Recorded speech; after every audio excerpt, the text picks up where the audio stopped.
Hey, Mhm. have you ever tried eating a clock? No. Why? It's it's pretty time consuming, especially especially if you go for seconds.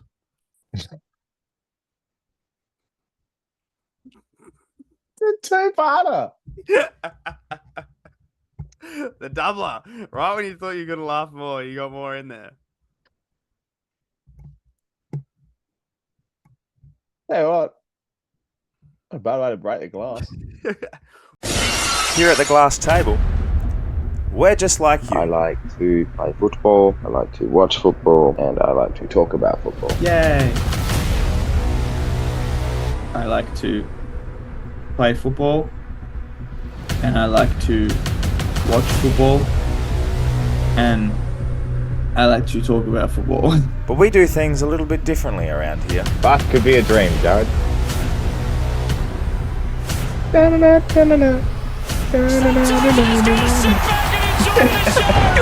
Stupid sexy. Sit back and enjoy the show. Hello, everyone. Welcome back to the glass table.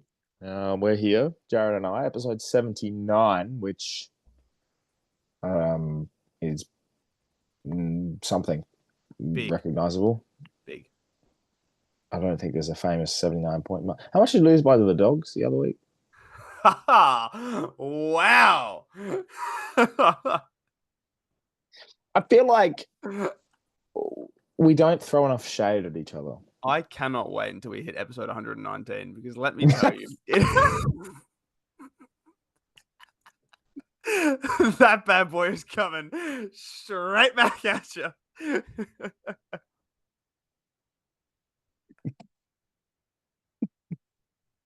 Yeah. Yeah. Well played. Well played. 1-1 early. But anyway, how are you? I'm good. I'm a lot less sick than I was last time, so that's enjoyable. We've obviously enjoyed another week. Oh, okay. I say we enjoyed another weekend of footy, and I'm sure we'll touch on it. It has not been an enjoyable weekend of footy. No. I know you had a win, and that's great. You know, a win's a win always. But you look at the quality of the games that were produced on the weekend, there might have been like one good one. It was bad. That was just, it started off with a terrible taste. And excuse us for bearing a bit of excitement for Melbourne Richmond. Yeah, look, we were excited for a little while, and then the game actually happened, and we went, "Oh, okay, never mind." Yeah. It looked good on paper It for did. It did. that. And then throw us Anzac Day, and you're going to throw us a curveball, wet weather, and the potential. And half time actually looked like For a something little was bit going there, on. up until about halfway through the third quarter, I was like, "We're on," and then, yeah. Then you throw us to Friday night, which was Freo versus Adelaide, and it was a result that no one was expecting, but kind of expected because it was in Perth. So it was what happened. And it started that late that I don't think anyone watched it. You throw up a marble 12:50 time slot where the Saints didn't turn up until about 1:50. Then you throw up a Port North at Adelaide Oval at 3:45, and you give us the worst umpiring display ever.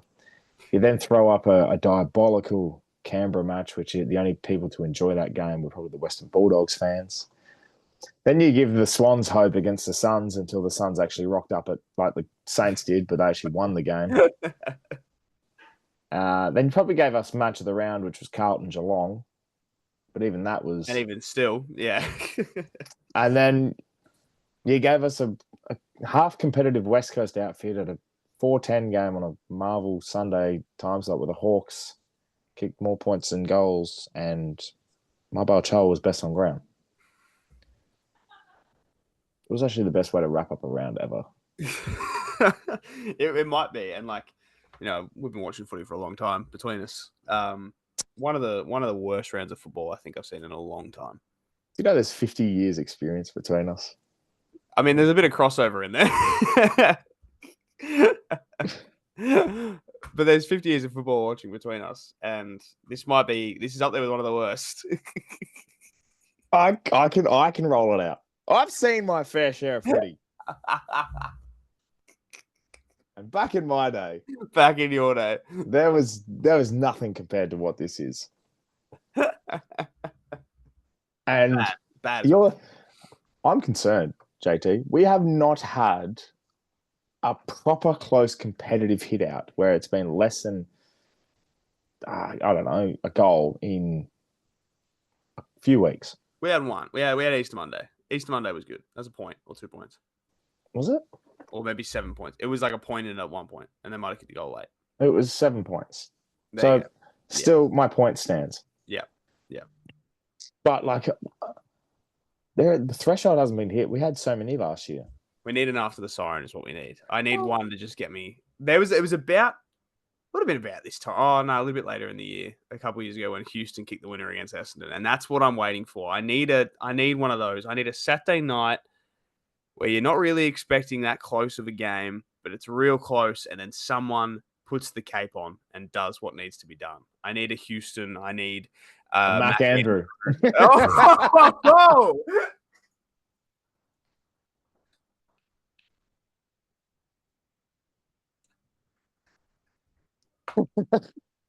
Yep. You know, lining it up with not having a goal or less result. Also combine that with we haven't had one of those in a while. Fantastic all round. Well played. Yeah, But- Mac Andrew lives rent free in us. Yeah. He's our guy. That is our guy right there, Mac Andrew. Yeah. Return of the Mac. But no. Yeah. It was an interesting weekend, and one that I can't really suffice anything major happened. So I'm just gonna run with this segue and say the only good thing about it is that at the end of the round I get to see your stupid sexy face. I generally had nothing, but I had to run with it, and You'll see in the rewatch. I could hear you start going on it, and I look up to be like, "It's coming." I knew it was happening. So yeah, looking up and seeing your beautiful eyes, it's just going to be great. Stupid sexy, some might say. Anyway, as Homer says it, what's stupid sexy this week for you? stupid sexy. Yeah, well played. My stupid sexy this week. We were both kind of struggling a little bit to find a specific one because, like we said, shit round of footy. But what I did see, and this was actually a game that I didn't actually watch that closely in the end, but I got to see it afterwards. And this is one of those ones that it's just a bit feel good. It's a little bit of a feel good story. Oh, I like these. Yeah, because it's just one of those ones where you look at it and I'm like, I like to see this, and it is in the Dogs GWS game. A specific player from the Dogs GWS, and we used Bonk last week as well, so I'm really liking the Dogs in a minute. But this player, he deserves to be in the situation that he's in right now, in the position that he's in right now, and playing good footy and just enjoying it. And that is Matt Kennedy. Now, Yeah. Matt Kennedy was as very publicly pretty outed from the Blues before he was actually officially outed from the Blues. And that was in the form of a halftime or halfway through the second quarter substitution against the Lions up at the Gabba, taken away from his very young kid and then subbed. And that was one of the most obvious I'm not playing here next year as we've ever seen in our lives. And he's made his now new name at the Dogs, and he's playing great footy.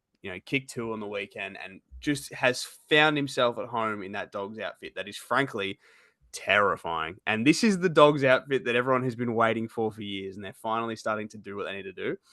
And Matt Kennedy is part of it. And I just like it. I like to see that happen because he deserved better than what he got, and now he's getting better. And that's incredible. So Matt Kennedy, just on the basis of the feel-good situation alone and the fact that you dominated the weekend in a massive win against another premiership contender in the Giants, you are stupid sexy. I love it. Yeah. I think it's great because we play them this week. And if I'm right, every time we talk up a team, they play like shit the week after. We talk up Geelong. We did too. Oh, boy. I hope you're really, really excited this week, Doggy fans. Oh, no. I'm very excited. But no, I absolutely agree. I think it's one of those things where, we're watching at a time where I love a team that gets a renaissance again, and we got it. Matthew Kennedy. Yep. What is your one for this week? I like you struggled, but then I saw this little teaser today that popped up on my feed, and I'm very much a sucker for a Guernsey. Oh. I'm very much a sucker for a retro Guernsey, Oh. and the Brisbane Bears are back. Oh, I did see that. Oh, the Brisbane Bears are back, and I'm almost certain it's this week against the Suns, the Q Clash. Yep. And we've got it like this week. And you know what? There's never ever a good time to watch a Sunday night game. Oh boy, will I be tuning in this week at the Gabba? Prime time on a Sunday, 6:50, 7:20 for you outdoor losers. We've got it. The Gabba Q Clash. It's going to be awesome. I'm so excited. They're going to be wearing the Brisbane Bears outfit. I saw Ashcroft in it. I was like, flashbacks to your dad, but also stupid sexy in it. So, and when McGluggage gets 150 fantasy points in it and I win this week, butter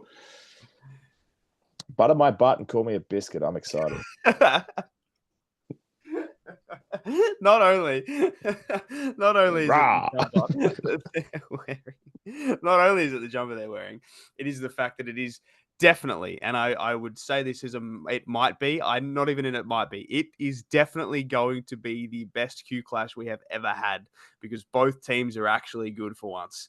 Usually one team's good and the other's shit. Usually that's Brisbane that's good and Gold Coast is shit. However, both teams are good this year, and it's going to be so exciting. And Brisbane's going to be wearing their good jumper, and I'm really excited about it. I'm so excited. They have a training jumper, which has bears in it. Which looks sick anyway. But for them to be wearing it this week in a Q Clash, and I love when teams like Port did when they went retro back to their old Guernsey, and teams have done it. The Dogs this year, Footscray, one round. They are going to be awesome. And yeah, I tell you what, it's actually one of the Guernseys I look back in the day, and we talk about Guernseys in top 5 Indigenous and throw in Anzac rounds. We saw the amazing Anzac ones on the weekend. But if I throw back retro, and if there was ever a time where I was going to buy one, I reckon the Brisbane Bears is right up there. Big call. Up there. I like it too. It's really good. It's just the colors are nice. Everything just works about it. And like you said as well with the Ashcroft boys, I think there's something about all those blonde boys rolling around in that Brisbane Bears jumper is going to be, oh boy, yeah. Mm-hmm. The hangover on a Sunday night, it's going to be pretty damn good. It's going to be such a good watch. Incredible watch. Hey, what'd you make of, we talk about youngsters and blonde hair, and this is actually a funny segue that I've just come up with. But Jason Horne-Francis on the weekend. We've all been there in a time with local footy and our coaches that pulled us aside. You can't be doing that. What are you doing? This is ridiculous. You can't be running there. You should be here, this and that. You can't act like that. You're a leader. I speak from experience when I threw a teammate at a trial match, an eternal one as well, and got a bit frustrated. Sorry about that. But yeah, I took of it 2 ways. One, as a Port fan, it's really nice to see that we have a player of his caliber who's actually fully invested and is so emotionally invested that, it does boil over. We've all been there before. But what the best part about it was, you had a leader like Zach Butters putting his arm around you. You have Connor Rosie staring you down in the eye, telling you you're okay, it's going to be fine. And you have a coach that genuinely cares about you. He did step away, and we've seen people defend him. Kane Corn saying, maybe he thought Ken was done. They're never done. If there's anyone ever to hit a word essay count, it's the coach. Ken. Just any coach in general. But yeah, that too. Yep. I thought it was interesting. I liked it, to be honest. I think the way he responded in the last quarter was someone that got a rocket and also knew what he was doing. So, and you're against your old side. You're not going to be that emotional every week. No. They care more about him than they do the result. And I mean, that was obviously he it was instigated, so he reacted and like admittedly, like, you know, he reacted in a way that you shouldn't. But again, people need to remember he's young. He's a very young man still. It's, you know, only his fourth year of footy, third year, something like fourth year. Yeah, fourth. Yep. So, like, you know, still a very young footballer and has plenty to learn. And, you know, we've seen older players lose the handle and fly off worse than he has. So I think people need to remember that too. And yeah, like the stuff with Ken, yeah, like you said, he kind of walked away a little bit, which, you know, it's a classic. Like, yeah, I'll be fine, and then like walks away, whatever. But you love to see that from Ken as well, because it shows that even though it's his last year, he still really gives a shit about his players and about how they react and how they form. What I loved the most about it was Zach Butters, because he is known to be an angry man himself. He is known to be a very frustrated man a lot, and this is how you know Horne-Francis was really losing his mind, because if Zach Butters has to calm you down and say, "Hey mate, give it a rest," that's when you know, oh fuck, maybe I've stepped over a line a little bit here. So I love that from both, because it actually showed maturity from Butters to be like, "Hey, this game is like on the line right now. We can't have you doing this and giving away 50-meter penalties and reversing decisions and blah, blah, blah. We need you to really calm it down." And it showed maturity from Butters. It showed great that Horne-Francis in the last quarter then turned it on and, like you said, you know, played really well. Great from Ken, great from Connor Rosé to just stand there and be like, "Fuck, shut up." It was just unreal from all of it. And I mean, Port won, so you can't really complain in the end. It ended up being a winning result, and yeah, unreal. And like you said, you know, you've spoken about it obviously in your review, and it's been spoken about to death. Obviously, Kane Corns is all over it. But yeah, I liked it as well. I was a big fan. I think the funniest part, and you mentioned the Butters thing, the funniest part about it is in the same game, probably a quarter before, is just rinsing Luke Parker. The first quarter, they were all over him, bullying him, and he just kept smiling. Like, Zach Butters is such a good player that he not only hurts you on the scoreboard and hurts you in play, but he hurts you emotionally. Like, we've seen coaches' votes. Ever since he's come back, he's probably been in the best players each game. Yeah. Couple of standouts. There's a reason Port Adelaide, you know, I mean, improved in the back. Yeah. Yeah, in the last month. And I think Port's leadership is another thing that you take away from it. It's like no one sees that perspective. They always see just Ken is, you know, Connor Rosie's got labelled as the coach, labelled as the captain, got Ken as the coach. Butters should be the captain of the football club. Seeing that mixture, and knowing how they work, that Port's leadership is a reason we're 4-3 now and not 1-6. Yeah. And if you have clubs, each club has that caliber. We saw Nick Dacos captain the club for the first time on the weekend, kicked the first goal of the game, stood up, and he just knew it was his moment. He doesn't have to have the label because players lead themselves. Players like that know what they're doing. Players like that can just lead by literal example. You know, Nick Dacos can just play unbelievable. Same with Cripps, same with Bontempelli, and then Rosie is another one of those examples where you get so many superstars that just follow my lead. The thing I loved about Port's leadership is not just those specific guys, but in that clip alone as well, you've got players on every single line that can stand up for themselves. You have Alir who will lead a team, and like honestly, he's captain material in himself. It's just lucky. This just happens to be the leaders everywhere. I'm telling my sister that because she genuinely thinks that Alir should be the captain of Port Adelaide. He's unreal. Like, and that's what, if there wasn't Rosie there, he probably would have a very, very good opportunity and a good chance too. Boak is obviously a leader, and he has been forever. Sam Powell-Pepper is an incredible example of a leader. Port just have them everywhere, and that is what has a change where it's not just leaders, it's people that get along with the coach. Like, they all love Ken, and you can see that. You can see how much they all love the coach. You can see how much they all love each other. The leaders at Port, it's one of the better leader groups and more cohesive leader groups that you're ever going to see, because they all have one common goal, and it's about bringing themselves and bringing everyone with them. And that's just, it's unreal to see. Like, leaders on every line is just so good.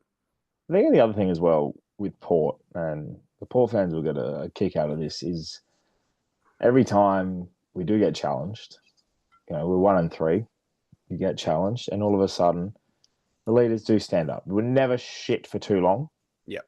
It's always we know what's going wrong. It's not working this week. It might not work next week, but eventually it'll click. It happened last year. Got pumped by the Dogs at home, and all of a sudden you won 6 on the trot. No, so we got pumped by the Lions at home. Pumped the Dogs. Ironically, we're talking about the two. They're going to be drawing this week. I tell you what. The one thing, and I mentioned Port fans. You mentioned Horne-Francis getting angry. Don't blame him when the umpiring across the whole weekend, I'll say, in general. And it's a real problem more than ever. But when you look at the Port North game as the prime DNA of the issue that was the whole weekend, and you've got commentary biting their lip because they can't say what they really want to say. You've got fans booing during a winning song to umpires. Yeah. It is time for the umpires to be held accountable. I don't care about the rule change. We have actually had a pretty stable sort of rule check for the last 18 months, in my opinion. Yeah. You can't agree with the rules, but they've been consistent enough to suggest that you should now have a good point where you can adjudicate the game rightly. For sure. But when you have a player take a mark, well, not even a mark, you grab and it gets spoiled. Who was it on Thursday night? I can't remember who spoiled. I think it was Petrarca, but then it was given an interference in the mark or a chop of the arm when he's just punched a footy. Yeah. And then on the weekend, O'Leary did the same thing where Darling's taken the mark and he's in the cons, he's coming down. You can probably pay the mark, fine, but it's not 50. Yeah. It's not 50. North Melbourne had 6 goals from free kicks, whether it was the play before or inside 50. Yeah. It was bizarre. Brisbane was the same, and it was not the reason that St Kilda lost on the weekend, but in the third quarter, Saints got it within 3 goals, and then there was 4 in a row immediately that were either free kicks in front of goal or free kicks in the play leading up to the goal that either shouldn't have been there or weren't called. And it was I try and I understand umpires have a lot of weight, and I try to be this was also going our way, but umpiring was bad, and especially in that third quarter in the Saints Brisbane one, it was really bad.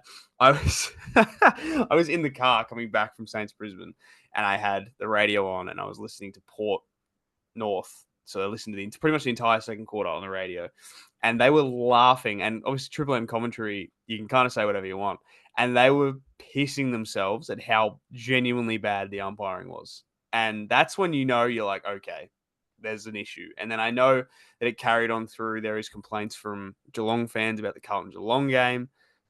There's umpiring complaints everywhere, all around. And West Coast Hawthorns complaints from West Coast fans about the umpiring. Not that they've lost and that's the reason, but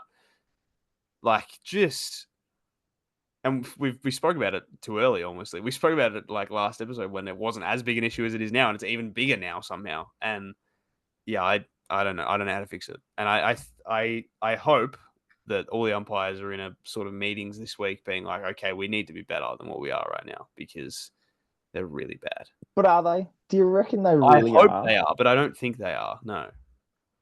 If I look at I don't even know who the umpires were for Port North. And I know we're basing it on our games in particular, but I can pinpoint calls in the Melbourne-Richmond game. I didn't see the Anzac Day game, but even calls in Freo Adelaide or, obviously Saints Lions. I reckon there was a couple of crappy calls in the Suns Swans game, and Cats fans can talk about the Carlton loss and everything like that. But you can't have around, and this is where I think this is not just an umpiring thing. This is an AFL thing because it's not just the rules. There is a disconnect between, and we'll get to the MRO in a second as well. You've got one place that does one thing. You've got one place that talks about the other. You've got a common ground in the middle. How many times do you actually see players get reported on ground these days?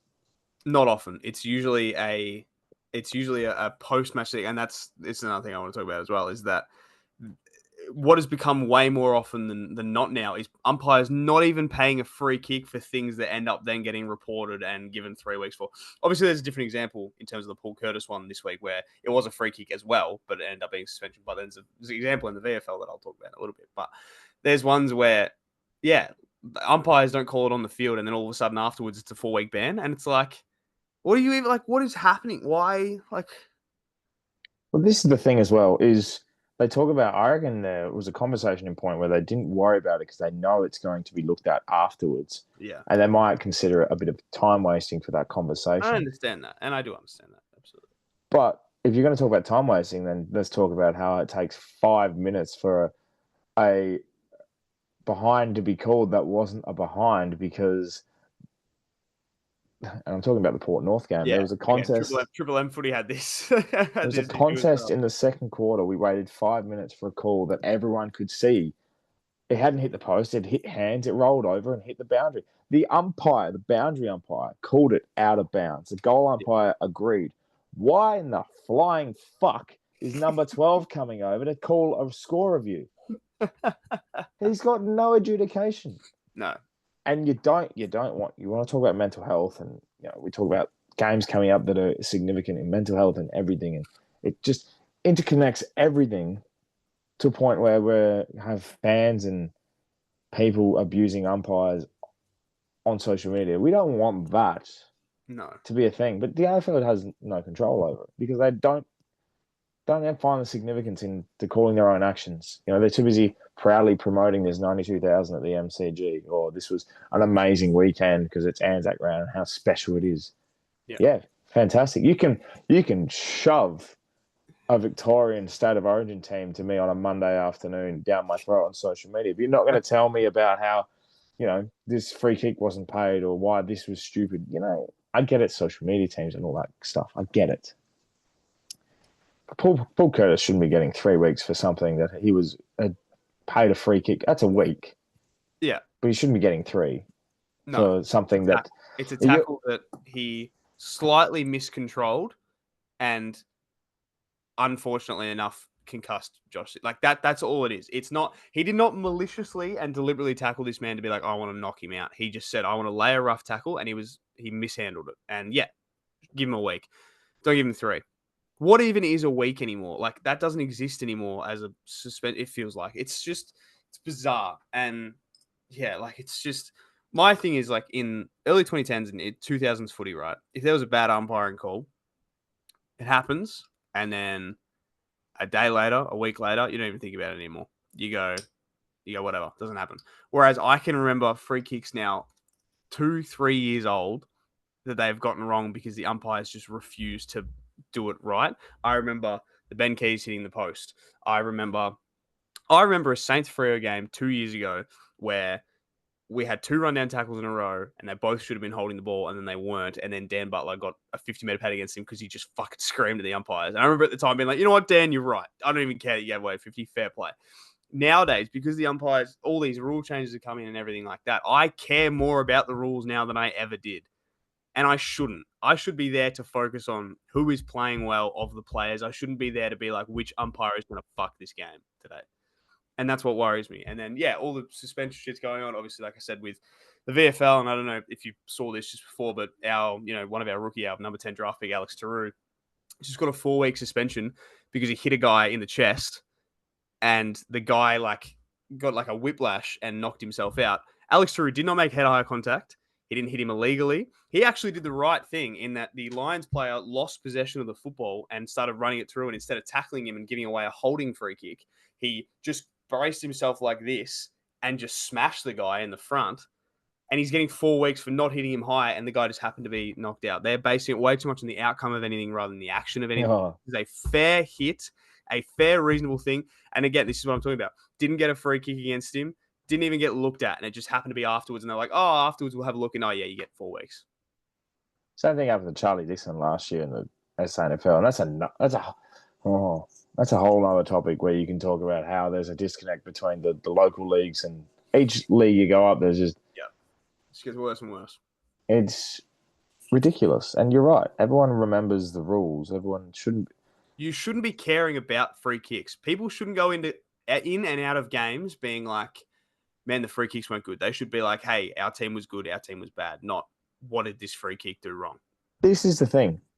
I walked out of Port North and I actually don't physically remember a game where I've walked out of it going, oh, yeah, we played like shit, or, yeah, we played good. I walked out of there thinking how bad that umpiring was that I don't even know how well we played or how we didn't. I know the second quarter is diabolical. I don't know why Sam Palpepper is taking a chip shot right into the arms of Charlie Comben, or I don't know why Georgiades just Georgiades missing a snap. decides to turn around backwards and do a backflip before kicking on his left.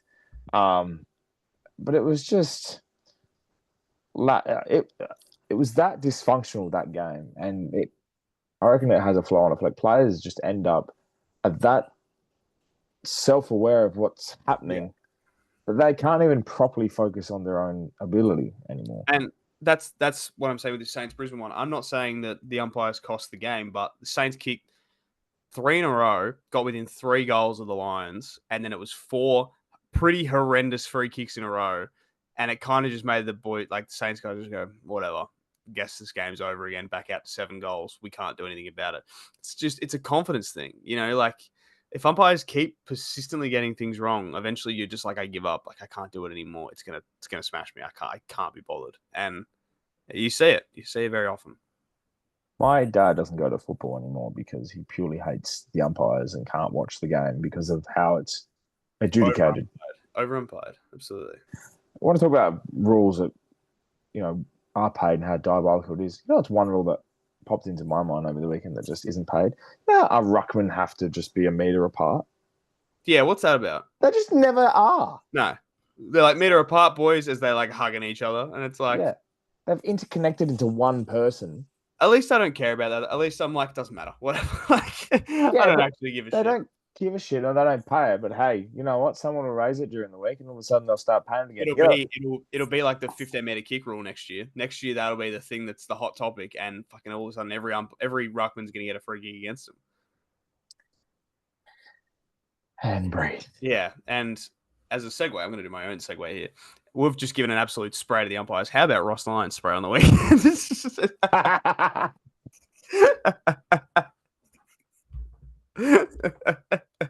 Oh, the floor is yours. Oh, yeah, absolutely. No, I haven't got too much to say. It's just the video is going around of what looked to be an all-time spray in the first quarter. Like a classic coach standing up, 4 boys sitting on the bench, and a classic, and you. And I was like, oh boy, it's getting spicy at the bench, which is very interesting. Ross Lyon decided, fuck this cuddly Ross shit. I'm gonna rinse some blokes today, and he did. And it was fierce. I enjoy a coach spray, and I like the coach's moments on the weekend. I love that they came from both of our teams. Ken with Horne, and then Ken being nice and Ross being a prick. Yeah, but Hugo Garcia getting subbed out for. I don't know why. Halfway through the second quarter, very interesting. Sitting up in the media box and watching Zach Jones take his training top off halfway through the second quarter, and I'm like, what the fuck is going on here? I literally looked down like something is happening. You've opened the window and just gone. You should have seen me. I'm sitting in the back row of the box and I see Jones run past on the bench with his jumper, and I'm like, no. just did a big Who's injured? Up, like, Who's injured? Happened? And then I saw 5 people on the bench, including Jones, obviously, so the 4 and whatever, and all 4 are sitting in the front row, and Jones is standing next to him. So I'm like, no one there's being subbed. I'm like, what's happening? Something is happening. Something is going on. And I couldn't figure it out for the life of me. And then obviously Hugo got subbed, which was very interesting. But this the broadcast had that. It was very funny just having they had the camera, they had Dicko on the boundary, and he's like, my guess would be Hugo Garcia, boys, from what looks to be. And the camera just goes straight to Hugo Garcia. And he's on the other side of the field like, no, I'm not going. No, I'm exiting out of the east side. No chance. He's trying to hide in the contest. He's every like, second, his eyes were just going back to the bench, just like, I'm not ready, boys. I'm not ready. I'm going to hit this contest so hard. I think they said he had like 10 tackles last week against the Dogs, but he's only had 1 so far against the Lions. And I swear to God, he threw himself into the next contest. It was almost like they heard him.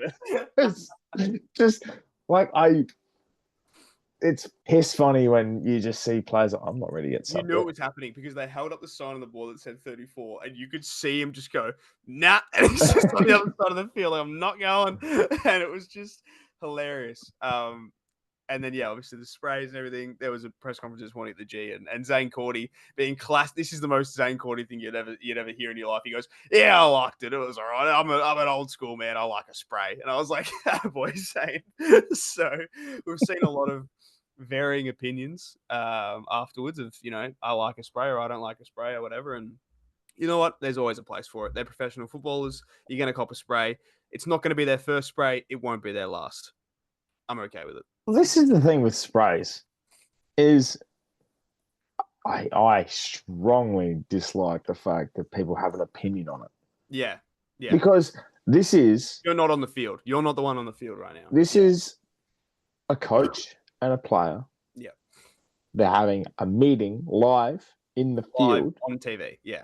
Of a game that we buy into. This is their job. You have meetings at your job that you get told off for doing bad things, or you get promotion for doing good things. Exactly. People, you have a moment. It's not personal. It's never personal. What's personal is people DMing players because their multi didn't get up because of them, or they sucked at fantasy for 1 week, or the club probably getting DMs because Ross has taken off Hugo Garcia and he's only scored 20.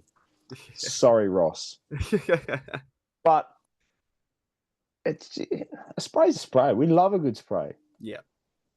Iconic sprays that have happened. Paul Roos, Rocket Eade, Danny Frawley opened the window. Get him off! Get him off! Like, they're iconic. Stewie Jew. Well, that's my favourite one. Oh, yeah. Purely because it was recorded for a documentary, which means you just see everyone, show me the fucking bite. He knew the cameras were on him too, Stewie. And he was like, I'm going to really rinse this. Stewie Jew's a secret lover of the camera, I reckon. Oh, yeah, absolutely. I bet he knew the cameras were in there. He's like, man, this is going to be a good spray. The funny thing about that, I don't even remember what game it was that he gave the spray. Oh, I got no idea. Could not care less. It was during COVID, and I don't know what happened. That was all I know. I just remember them cutting to Matt Rao, who wasn't playing at the time, and he's just got his notebook. And he's just like, the only bit of fine at the moment is the binder on the book that he's holding because it's just squeezing. He's just getting so scared. Yeah, no, I liked it. Although, bit of a... I'm going to do another segue here. I'm very good at this. The Saints Brisbane... Finally. It's only taken you 79 episodes. The spray that he was giving was to the midfield, and Saints midfield over the last couple of weekends has notoriously been, and no other word to put it, shit. Been a bad midfield, and everyone will say it, and everyone you can see it. They've lost the inside 50s and the centre clearances by millions, it seems. And nothing more sends that off than seeing Lachie Neale just wandering around by himself just for 120 minutes of a football game. Just wandering around by himself, having 31-3. And it got me thinking this week that every time anybody in the AFL tries to write off a player before they're ready, they come out and they go, no, I'm still really good at football, and you have to just believe me now. And it's not just like the older guys, like Neil and things like that. It's guys coming back from injury that just go, I'm still really good. And we spoke about this last week with Bont. He was missing footy and he came back like he hadn't missed a beat. Lachie Neale is in his 30s now, and he's still having 31-3 and can do it for the next 4 years probably, and it doesn't matter. And then we talk even older than that. You look at Steele Sidebottom, who won the Anzac Day medal this weekend and was very comfortably one of his best games you'll ever see Steele Sidebottom play. These old guys, they can go. Well, we talk about over the years, like how players have been written off, and a prime example from Port Adelaide perspective is Trav Boak. Yep. End of 28, he wrote himself off. Came out and has an All-Australian year and everything like that. In 2020 was second in the Brownlow. We talk about even this year, as you said, Sidebottom's having a fantastic year. Bally Smith comes back from an ACL and he's even better than he's ever been. He's the best player at the Cats right now. Jeremy Cameron doesn't seem like he's getting any older. Tom Liberatore is having probably a career best career year, exactly. Yeah. We talk about all of these players are just. Nick Haynes has one of his best games. Nick Haynes had a good couple of weeks. Exactly. Jack McRae has proved he still wins the ball. Took Miller's come back and been killer. Exactly. It's really hard to write off a player. And I know opinions these days have become opinions have sort of become just like Everyone thinks they can have one. Well, it's not just yes, it's that, but it's also they've become things are like very quickly become irrelevant. Yeah. Because it's almost like you have an opinion 1 week and then in 4 weeks' time, that's got nothing to do with anything anymore. Yeah, exactly. So it's a throwaway line, and I really like it. I mean, I know we talked about it the other week, but we really like when the old players get around it. Yeah. About last week how they've gone to the wing, and what a wing it is, really. I had somebody on Friday night, and I felt really good about this. I went out for dinner on Friday night, and I had somebody on Friday night quote me saying, "Man, there's just something about those old people on the wing," and I went, "Whoa!"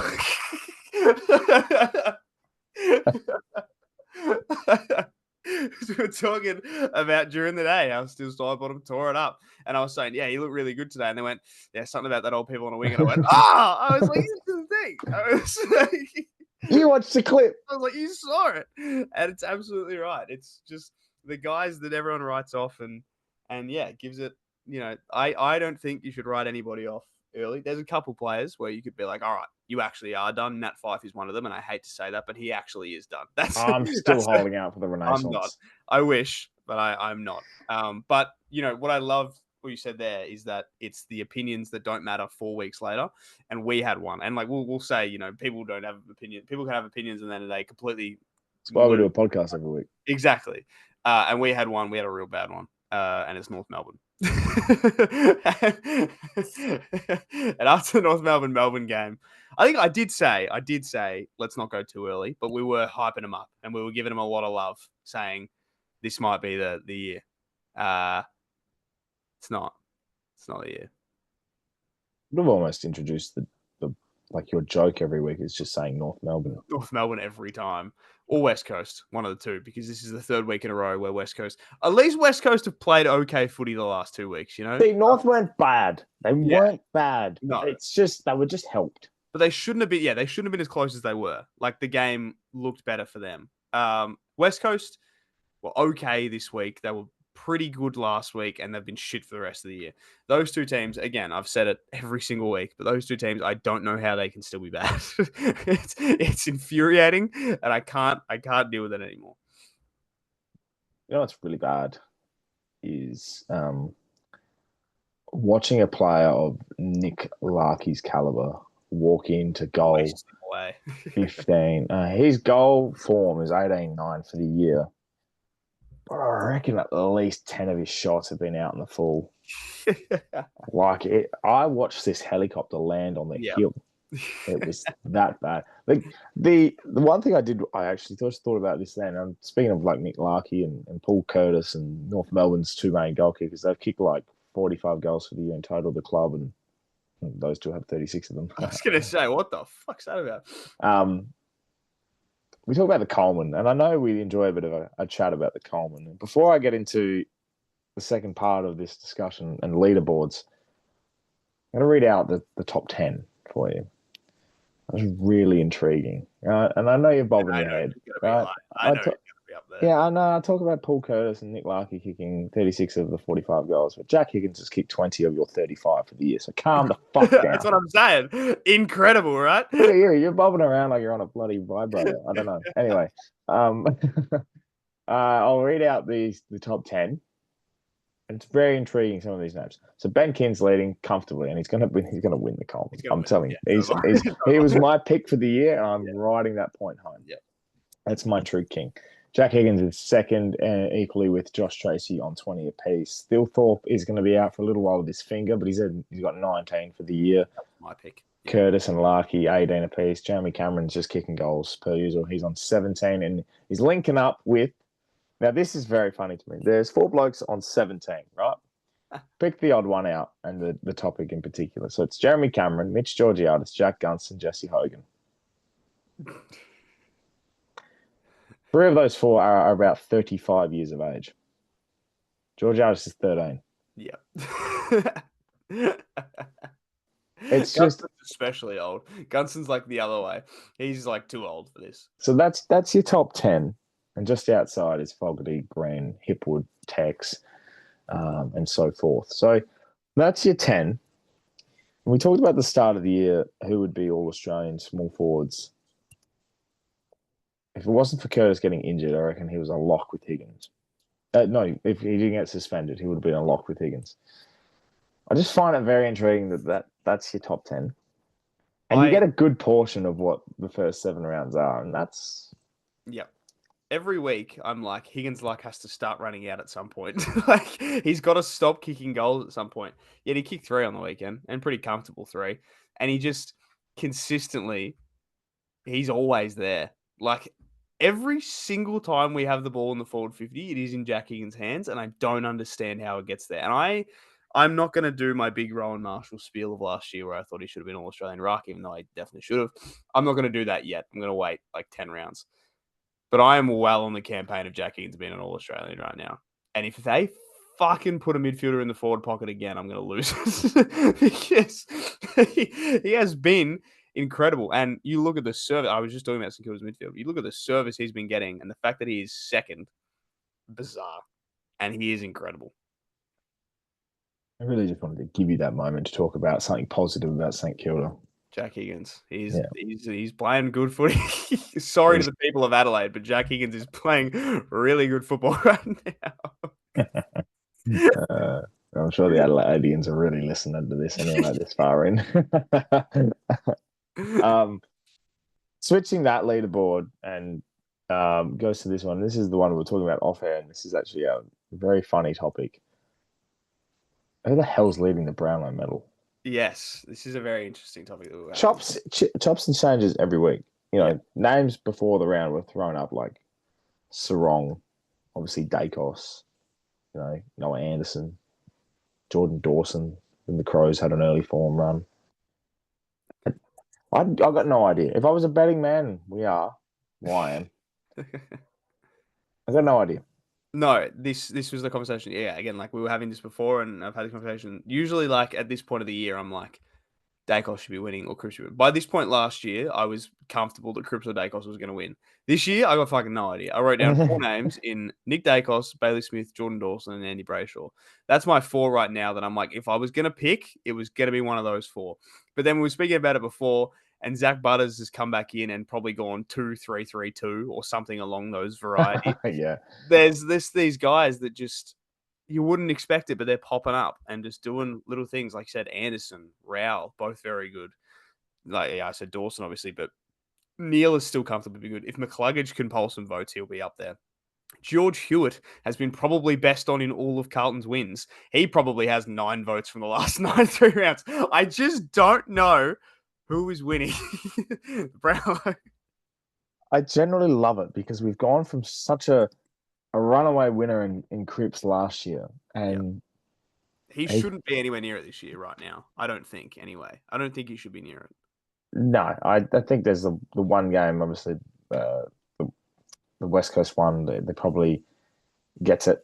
Him and Walsh share the void there, but it's such an interesting year for Brownlow-wise. We always have a fast starter. There's always one.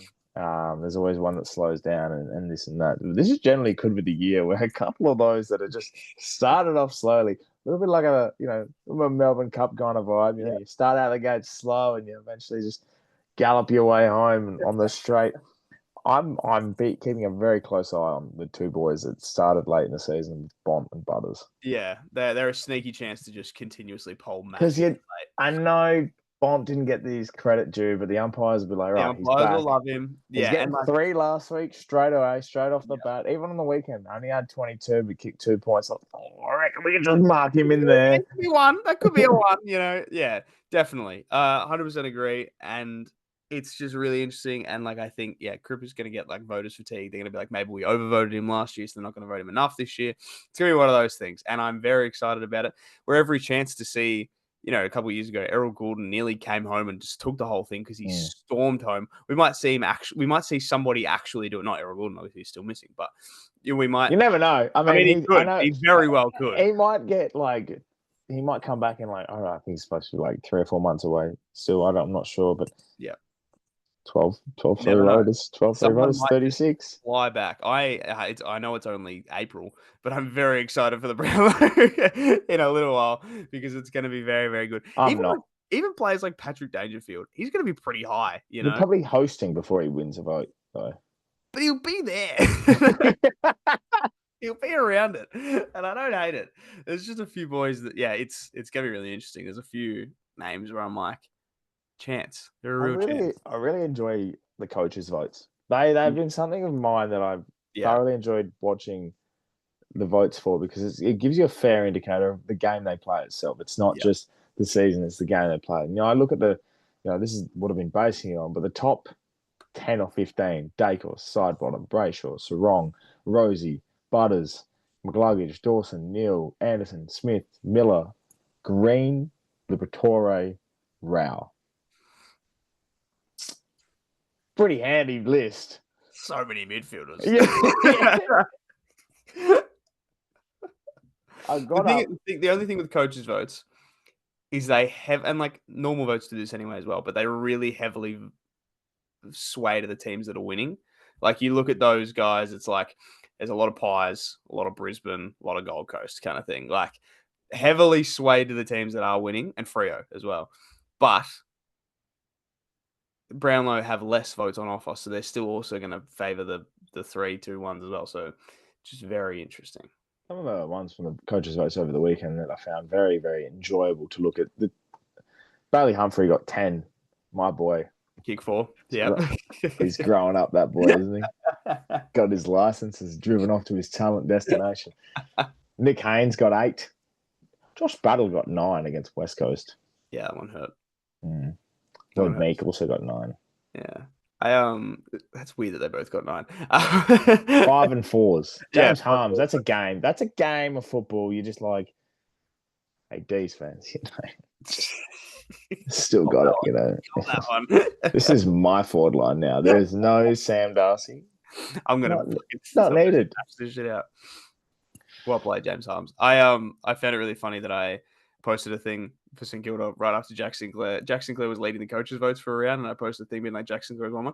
And not only has he not polled a vote since, not one singular St Kilda vote has come through since I posted that, because we've just been whitewashed every single round since, which is very, very funny. So Jack Sinclair is not on that list anymore, but he was there. Yeah, that's unfortunate. Speaking of lists and polls. Well played. Good segue. Round the glass table, shall we go? Yes, we shall. And this week, we obviously spoke last week about our marquee matches, and we can go through this very, very quickly. We spoke about the marquee matches, and we posted, obviously, as well. But we put up a poll this week on what's the favourite marquee matches amongst the AFL fan population is, and we used the top 4 that we both had, kind of thing. Binned off King's birthday because it's not as good, but we put the top 4 on there, and fair to say people thoroughly agreed. 77% of the votes for the marquee match was for Anzac Day. A bit of recency bias, maybe, sure, whatever. But I think it's fair to say that it's comfortably one of the best. And then you look across the round 1 opener and Easter Monday, which you had the Easter Monday round number 2, and I had the round 1 opener number 2. They both tied at 9%. So people were split like us in going back the same way. And then 5% went for Dreamtime at the G. I think, it's a very sense of the occasion type of thing. Yeah. So some of them have lost their aura a bit. Dreamtime at the G a little bit has lost that because both teams just haven't been good for a while. Well, go into this year, and I think they might be. It might be a decent game. Might be a decent game. I won't get political on that. I don't really want to talk about it too much, but I think the whole thing is gonna, not gonna be. There's gonna be a lot of controversy around it this year. I already know it. Oh, yeah, and I think only because of certain circumstances, but I hope because of the sense of the occasion, people are respectful about it. And I think people know going into the game what it's going to be like, so they're going to be more respectful of it, which will be good. We don't have to talk about it because politics and footy never should be. Look forward to the Guernseys, though. Yeah, great jumpers all around. Very excited about it.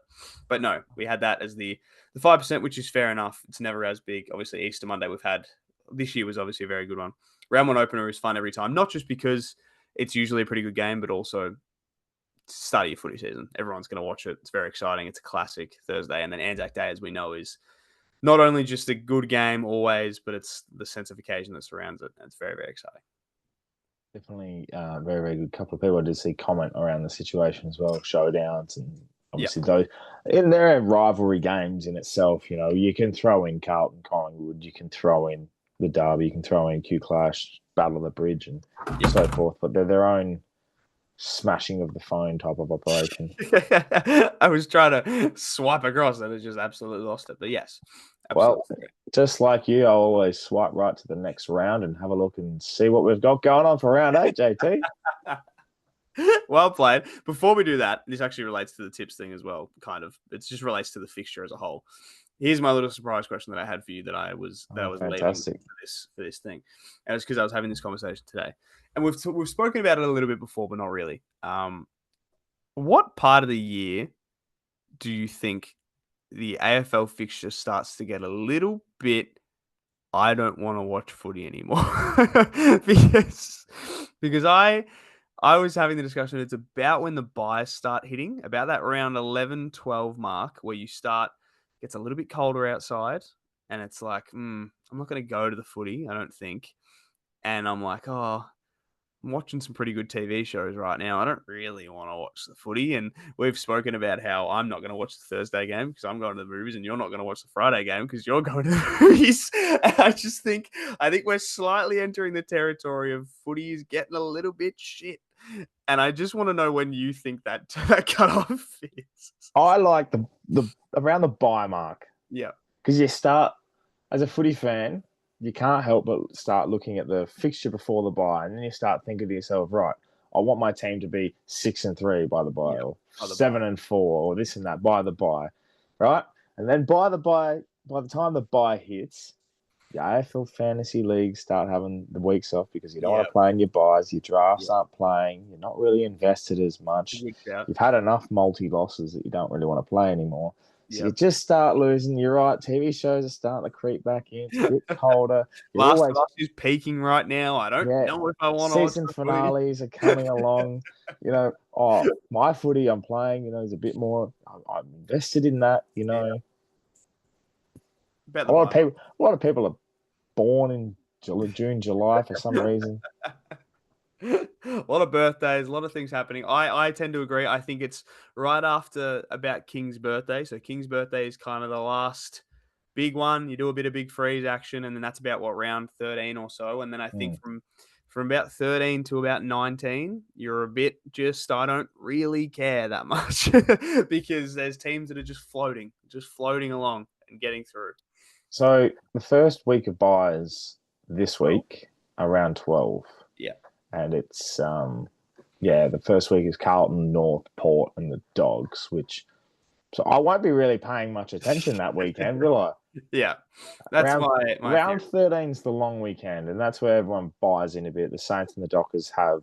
And I reckon that's the last round of we care. And then I think from about 14 through to 19, it's a bit, I don't know, to be honest. I reckon it's a month, 14 to 17, because then you start getting to the games where it's like, right, you start writing off teams. Need a win to make finals, yeah. And it's the last bracket of the year. Yeah. Yes, I'd say from around 11 to 15 is really just the it gets real rough. Yeah. Footy gets a bit boring. And like if we were saying, and we watched bad footy this weekend, it's hard to sometimes be like, oh, do I really care about watching Essendon versus North Melbourne on a Thursday? Not particularly. So, well, it's round 8. We're already basically nearly 10 weeks into the season. It's only round 8, but it feels like we're in running forever. Yeah, because the season starts so early now, and it's just like, oh my god. And when you kick off the round with a North Essendon Thursday night time slot, followed up by the Saints and the Dockers at Marvel, you've got two Marvel games. 2 Marvel games. You couldn't throw in a Friday night Pies Cats, could you? You couldn't throw me a special Battle of the Bridge primetime viewing. No. Let's throw in a game of football where North are dog shit and the Dons have no hope.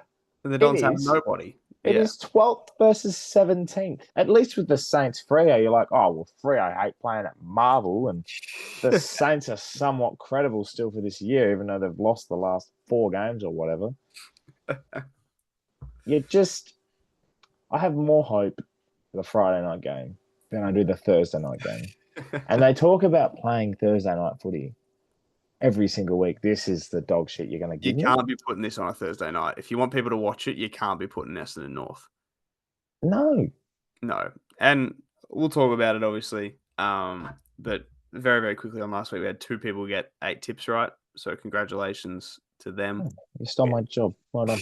I was just saying, Jessica Maloney had 8 and Nicholas R had 8. There was a few 7s. I know that I got 7 this week, which was very, very exciting. Is that because you tipped the Dogs over the Giants? I did tip the Dogs over the Giants. What a pick that was. We also both got that. our locks right this week. I just got my lock right. Thank you, Port Adelaide, for giving me the heart attack of my life. I shouldn't be saying that to you. I know they gave you an actual heart attack. No, I just wanted to kill the men in yellow. And you tipped the Pies, so that was pretty clear win. But yeah, we had a few 8s, a few 2s as well, which I'm assuming are people that didn't put their tips. Yeah, there was 5 people that didn't put their tips in, which was and they all Flag Blues 24, Patrick C123, Falcon Rub. That's a very interesting name. And Travis Hanley didn't put their tips in. Fish and Cripper didn't put the first 2 nights in. Yep.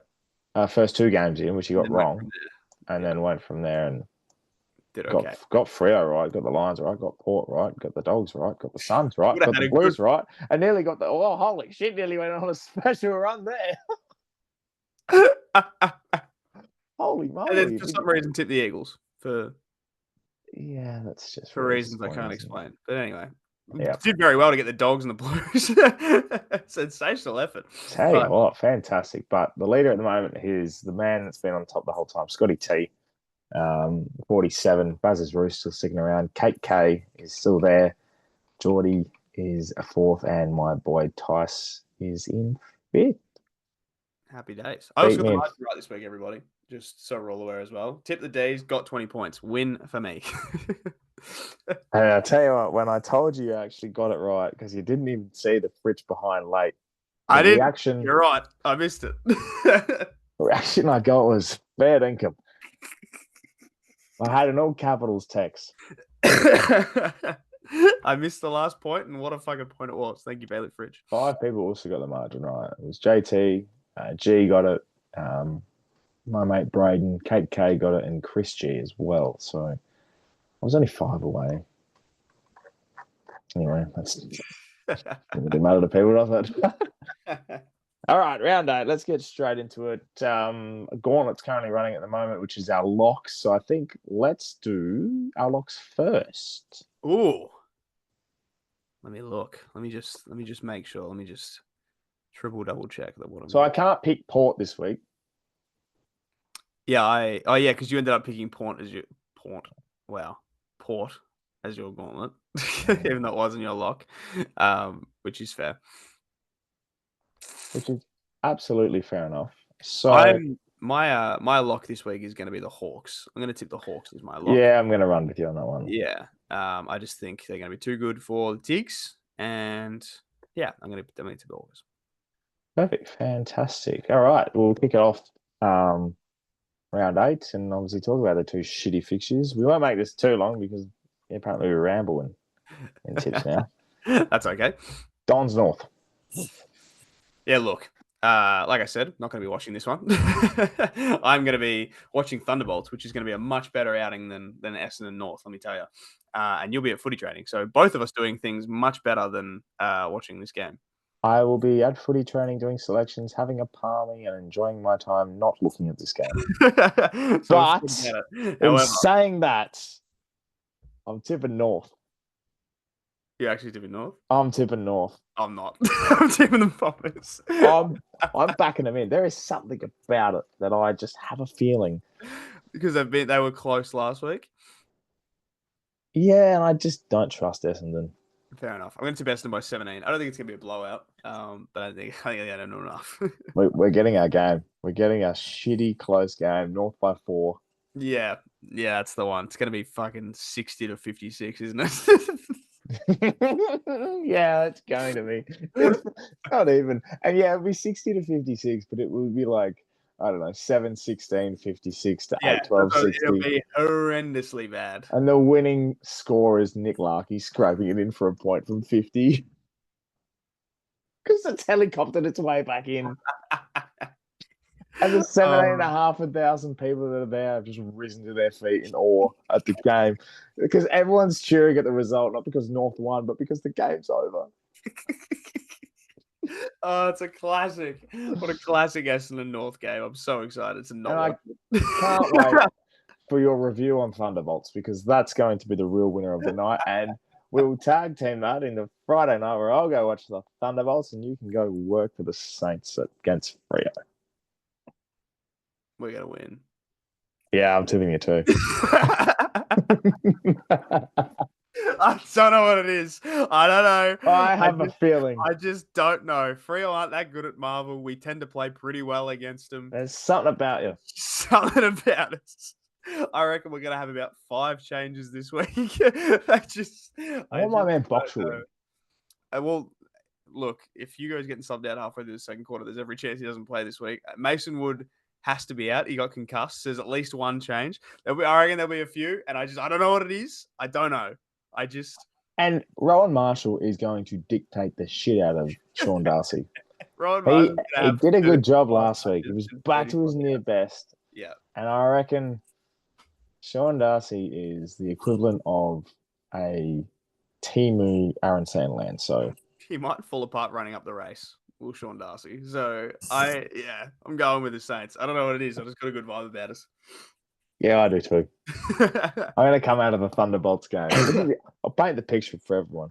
I'll come out of the Thunderbolts and be like, oh, yeah, JT was right. That movie was elite. Fantastic. I've looked at the score. The Saints have won 11-14-80 to the Dockers 9-16-70. And I've gone, oh, another shit show at Marvel. But in an hour's time, I'm going to be on the phone to you going, that was pretty good. I'm like, oh, yeah. And, that'll be it. The 2 shit shows will be done and we'll wake up on Saturday and I'll be going to play for Sposs and Dogs will be playing Port at Mars, which is, well, let me paint this for you. It's under construction. There's going to be no one at this game. There's going to be 4 people there. No one is going to be there. To really test how good Port are and how interesting this game is, because obviously the Dogs are probably the informed team at the comp with Collingwood at the moment, which astounds me considering 2 weeks ago the Dogs were writing them off. I was tipping the Saints. Yeah, they're doing it. I do apologize. I have to pick the Dogs here. Like I said, they're very, very good, and they don't lose very often at Ballarat. We're undefeated in Ballarat. Really? Yeah. So I'm tipping Port. There you go.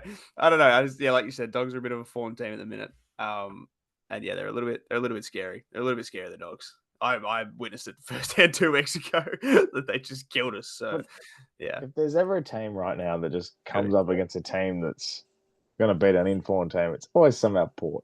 Yeah. They always do it every time. I say it. Whenever they should win a game, they just absolutely shit it in. Now, and go well, because it should be a good game. That's actually become a better game than what it would look like 2 weeks ago. We said that about the D's in Richmond, and that turned to shit. So the wind will be blowing in Ballarat. We moved to Adelaide Oval, so back-to-back South Australian teams. Now, I hate this game.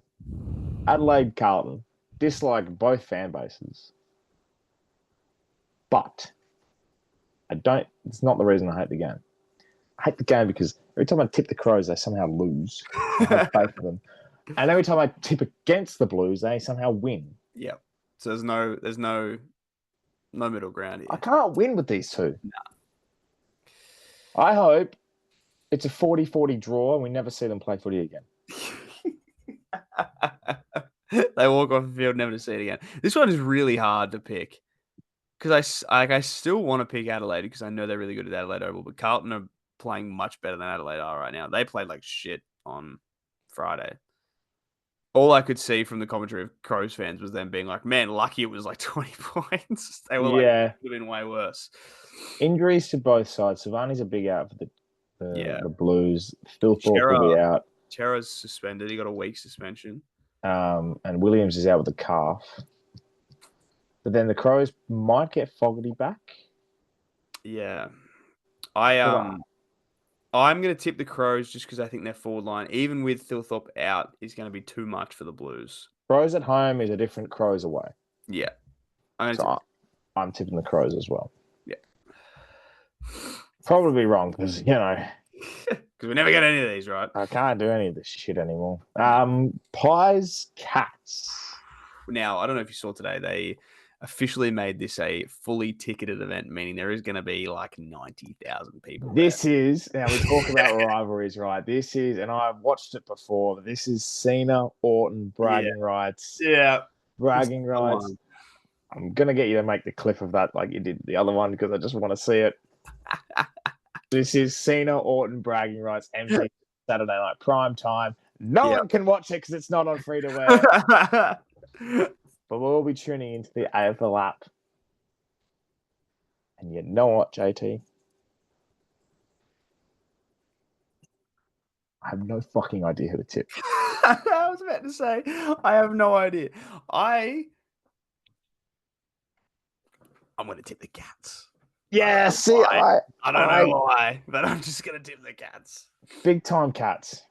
Yeah, that's exactly what it Cats. is. In a big match, they just seem to just find the next that next little bit they need to.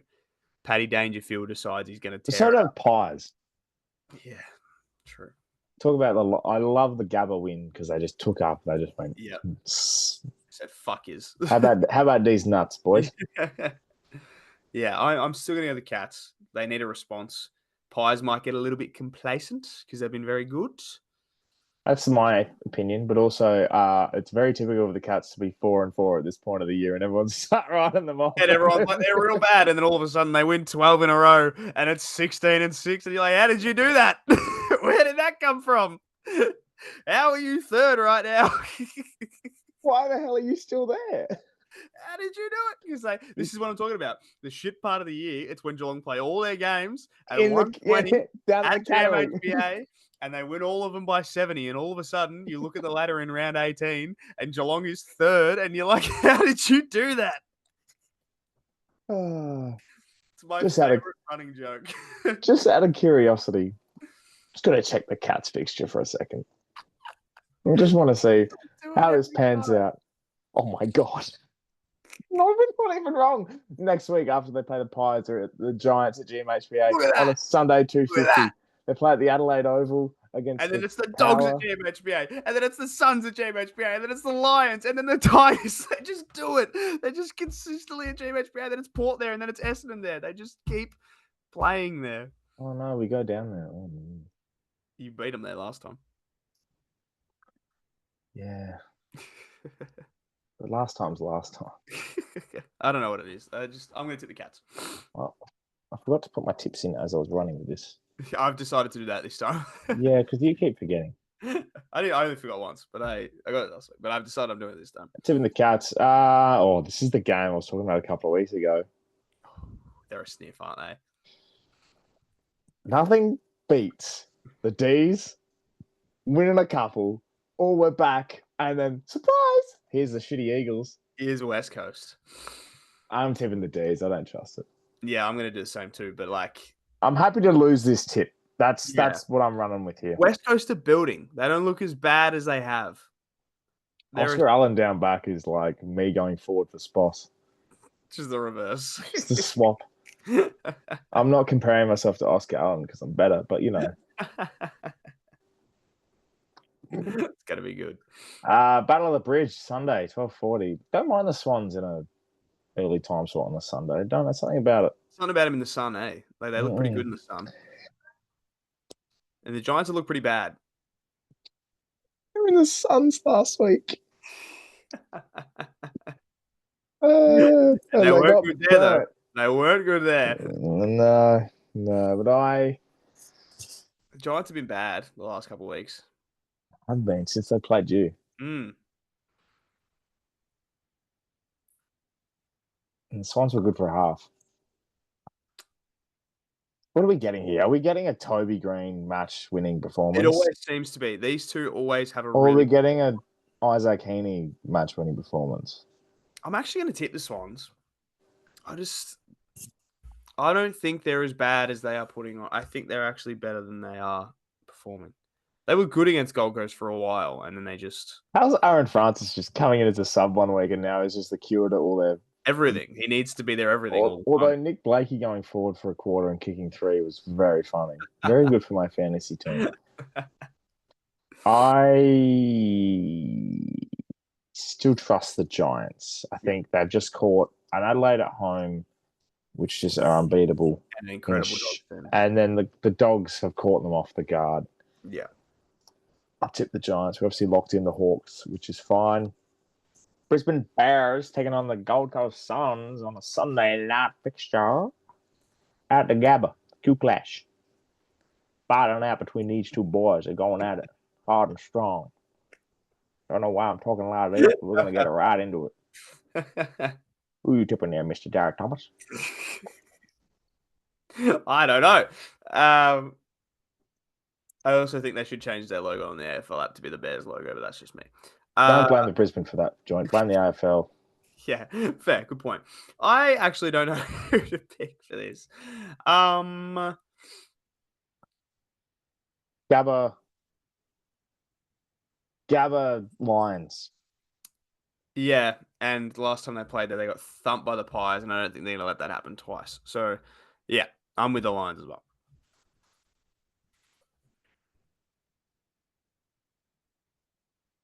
Back end of this round are really interesting. Everything past Friday night is great.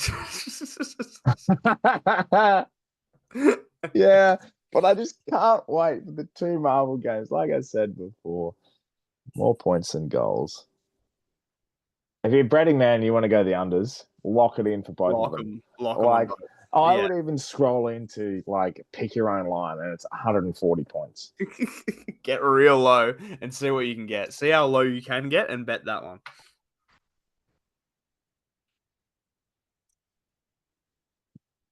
Very excited about it. I'm very happy about this.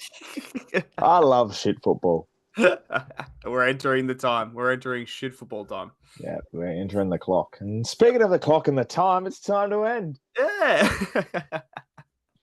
Well played. Thanks. Appreciate it.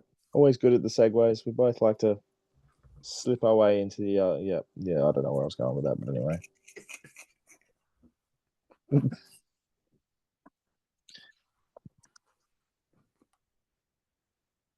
Oh, I haven't pressed stop. Sorry.